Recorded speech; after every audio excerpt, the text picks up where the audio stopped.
5 tips for starting a relationship. Beginning a relationship can feel a lot like entering uncharted waters, no matter how many times you've done it. There's no map. Every girl you date has unique personality traits, needs and desires, so you can't necessarily approach each relationship the same cookie-cutter way. Perhaps you're ready to take things to the next level with someone you've been dating. Or maybe you want to be with a friend you've developed feelings for over time.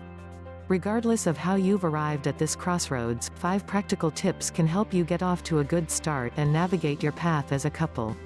These tips aren't tricks, rules or games. Leave that to dating, you know, that casual, non-committed time spent together doing things like going to movies or out to dinner. The approaches we'll discuss here are fitting if you want to set yourself up for something much more, a relationship that's about an emotional, committed connection. 5. Get clear on what you want. First things first. Identify what you want out of a relationship. Think big picture here. Maybe you want to see multiple girls at one time to play the dating circuit. Or maybe you want to fall in love and be in a monogamous relationship. Whether casual or committed, relationships are much easier and more fun if you know what you want out of the experience before you start one. Our brains are wired to experience lust, romantic love and attachment, a sense of calm and security for a long-term partner, according to Dr. Helen Fisher, an anthropologist and expert on romantic love. She says it's possible to experience these 3 distinct types of love simultaneously, even for 3 people at the same time. Which ones are most important to you? If you're after all 3 in one person, great. Just get clear on what you desire so you can manifest it. Actualize your ideal relationship by listing qualities you're looking for in a partner.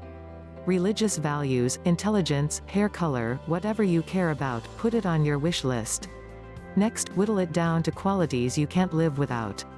You might have a list of 30 preferences, but only 7 non-negotiables. Consider only dating people who make your short list. Why? It's simple, you're more likely to find the relationship you want. When you find your non-negotiables in one person, you've got something special. That kind of connection doesn't happen every day, so protect and cherish what you have. 4. Share your intentions with her. Share your intentions with the girl you're dating. Do it relatively early on, not 6 months into seeing her. This means explaining your expectations and hopes not only for your own future, but for your future together. Do you hope the relationship grows into something long-term, or do you plan to split up when you move across the country for school soon? Talk instead of making assumptions. Different activities and gestures mean different things to different people. Meeting each other's parents or getting physically intimate automatically equates to a monogamous relationship to some people, but it might mean casual dating to others. Remember, sharing intentions doesn't mean you have to know specifics like whether this girl is right for you now or is the one you want to marry down the road. It's about disclosing the direction you're going, not necessarily the destination. Where are you headed? Answering this question helps avoid miscommunications, hurt feelings, lost time and bruised egos. 3. Be your best self. You should be able to be yourself around your special lady friend. What are you normally like when it comes to things like hobbies, humor, spirituality or goals? Do you change when you're around her? Hopefully, not much. Sure, sometimes change can be a good thing if she helps you evolve and mature. But in general, if you behave in ways that are inconsistent with who you really are to satisfy, impress or appease her, you might be dating the wrong person. Real affection is when someone is into you for you.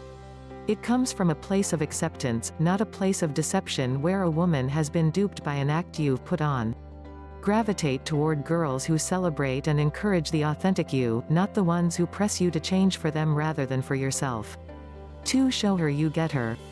People mostly feel and give affection in one of 5 main ways, according to Dr. Gary Chapman, author of best-selling book The 5 Love Languages. Chapman defines the 5 love languages as physical touch, words of affirmation, acts of service, quality time and gifts. He advocates communicating your feelings for your partner using the language she most identifies with. You can tell her, "I love you. You're so beautiful," or other words of affirmation 100 times a day, but if her language is physical touch, she's not going to feel the magnitude of what you're trying to communicate. A hug and kiss when she walks in the door or a foot rub while watching a movie probably will go further in making her feel cherished and close to you. And don't forget to let her know your own love language. A big part of a successful relationship is to show your girl you get her. For example, don't keep giving her roses if she's made numerous comments that wildflowers are her favorite.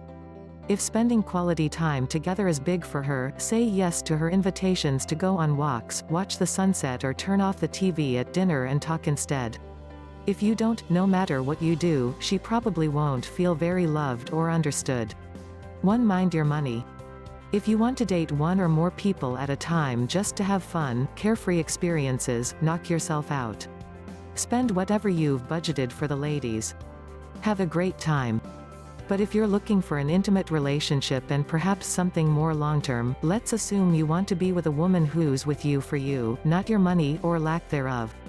It's fairly easy to have a good time with almost anyone when you're doing fun things like dining at nice restaurants, attending swanky events or living the high life.